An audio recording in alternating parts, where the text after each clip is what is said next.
পাত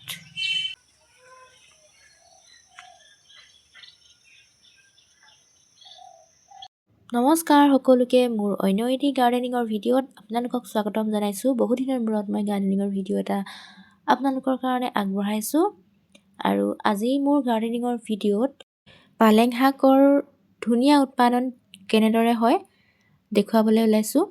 যোৱা বছৰ মই ধনিয়াৰ দেখুৱাইছিলোঁ, মই পাৰিলে ডেছক্ৰিপশ্যনত দি দিম দেই ভিডিঅ'টো। ধনিয়া খুব ধুনীয়া হৈছিলে আৰু এইবাৰ মই পালেং কৰিছোঁ। এবাৰ ধনিয়া আমাৰ ঘৰত বৰ বিশেষ নাই, এক লাইনে ৰোৱা হৈছে, দেখুৱাম বাৰু। প্ৰথমতে আপোনালোকক আমাৰ বাৰীখন থুলমূলকৈ দেখুৱাই ল'ম, তাৰপিছত মই আৰম্ভ কৰিম কেনেদৰে ৰুব লাগে। আগতে কেইপুলিমান ৰুলোঁ আৰু বাকীখিনি ৰুবলৈ আছে। আপোনালোকে শেষলৈকে ভিডিঅ'টো চাব। যদি ভাবিছে আপোনালোকে ঘৰতে কেইজোপামান পালেং থাকিলেও সৰহকৈ অকণমান উৎপাদন কৰিম বুলি ভাবিছে, তেনেহ'লে নিশ্চয় ভিডিঅ'টো শেষলৈকে চাব। এয়া আমাৰ বাৰীৰ শাক, এইফালে বন্ধাকবি আৰু ওলকবি। এবাৰ বকলিও নাই, ফুলকবিও নাই। ওলকবি আছে 120 জোপা। আপোনালোকে হয়তো দেখি কেনে ভাবিছে ইমানকৈ আছে কিন্তু ইমান কম কম লাগিছে, সেইটো কিন্তু নহয় দেই, ওচৰকৈ ৰোৱা হৈছে। মই একদম হিচাপ কৰি মেলি কৈছোঁ আপোনালোকক। আৰু বেছিও আছে, সেই এই লাইন এইবিলাকতহে মই কৈছোঁ 120 বুলি। বাকী এনেকৈ বাৰীৰ মাজত য'তে ত'তে ৰোৱা আছেই ওলকবি, কিন্তু বন্ধাকবিহে বৰ বিশেষ নাই। বন্ধাকবি 20 জোপামান হ'ব বন্ধাকবি, বেছি নাই, কিন্তু ওলকবি বেছি এবাৰ। এয়া অকণমান আলু দুপাৰি আৰু এইফালে লাই আগতীয়াকৈ ৰুই মেলি খালোঁ, এতিয়া ফুলিছে, আকৌ ৰুব লাগিব। এয়া কাৰ্টুনত লাই সিঁচি দিছোঁ। এইফালে পিঁয়াজ ৰুওঁতে আপোনালোকক ভিডিঅ' কৰি দেখুৱাইছিলোঁ দেই, খুব সুন্দৰ হৈছে মোৰ পিঁয়াজখিনি। এইফালে পালেং, এয়া এনেদৰে থুলমূলকৈ আছে পালেংখিনি, কিন্তু মই উৎপাদনটো বহুত ধুনীয়া কৰি দেখুৱাম আপোনালোকক। এইকেইটাত লাই দিয়া হৈছে। অলপমান দেৰি হ'ব উৎপাদনটো, ধুনীয়া উৎপাদনটো চাওঁ বুলি ক'লে, কিন্তু আপোনালোকে দেখিব, আপোনালোকক দেখুৱামেই, চাব আপোনালোকে। এয়া অকণমানে পালেং, তাতে একদম হেঁচি হেঁচি গুটি সিঁচি দিয়া হৈছে। বাৰীখন জেগা নাইকিয়া হৈছে এবাৰ আমাৰ। এইফালে বিলাহী এজোপা আছে, বিলাহী নহয় ভালেকেইজোপা গজিছিলে, কিন্তু উঘালি মেলি দিয়া হ'ল, চফা কৰি দিয়া হ'ল। আৰু লাই এটুকুৰা অকণমান এইডোখৰতে এয়া সিঁচি দিয়া হৈছে। আগতে আছিলে মানে লাই, সেইখিনি কেইজোপামান উঘালি দিয়া হৈছে, তাৰপিছত নতুনকৈ সিঁচা হৈছে। এইফালে এয়া মটৰ, আপোনালোকক ৰোৱা ভিডিঅ' দেখুৱাইছিলোঁ যে মটৰ, এয়া লাগিবলৈ ফুলা নাই আৰু। এইফালে এইখিনি তিতাকেৰেলা ভালেখিনি গুটি সিঁচি থৈ দিয়া আছে। আৰু এইখিনি মই সেইদিনাখন ৰোৱা পালেং পানী দিছোঁ, এতিয়া অকণমান ঠন ধৰিছেগৈ আৰু। এয়া এইখিনি মই অৰ্ডাৰ কৰিছিলোঁ যে গুটি, তাৰ গুটিৰ পালেং মানে এইখিনিয়ে জিলে। আৰু এয়া মেথি শাক, আৰু এইফালে ৰঙা পালেং ওলকবিৰ মাজে মাজে ৰুই দিছোঁ। পালেংখিনিও মই এনেদৰে ৰুম, আপোনালোকে শেষলৈকে চাব।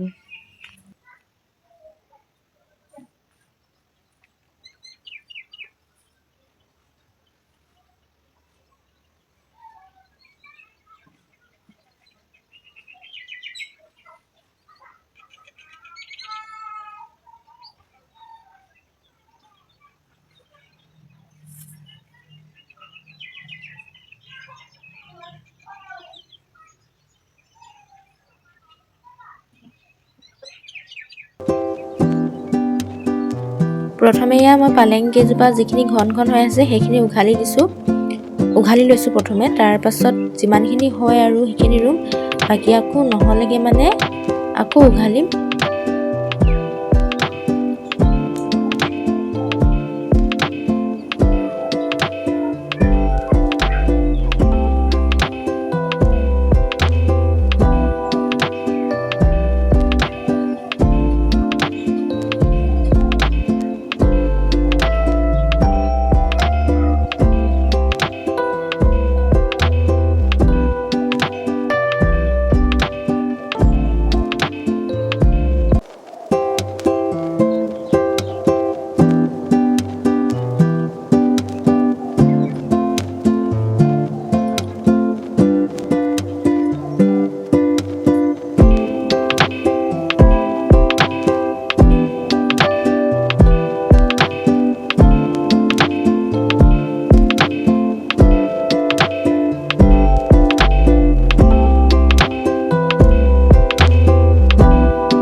বাকী ৰুবলৈ ঠাই নাই কাৰণে ওলকবি মাজে মাজে ৰুই দিছোঁ। ওলকবিখিনি ডাঙৰ হৈছেই। ওলকবিখিনি যেতিয়া উঘালি দিম ইফালে পালেংখিনি ডাঙৰ হৈ আহিব। মাজে মাজে ৰুই দিছোঁ আৰু পানী দি দিম। পাছবেলাখিনি সময়ত এতিয়া দুপৰীয়াখিনি ৰুই আছোঁ দেই।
এতিয়া প্ৰায় ৰুই মেলি শেষেই হ'ল।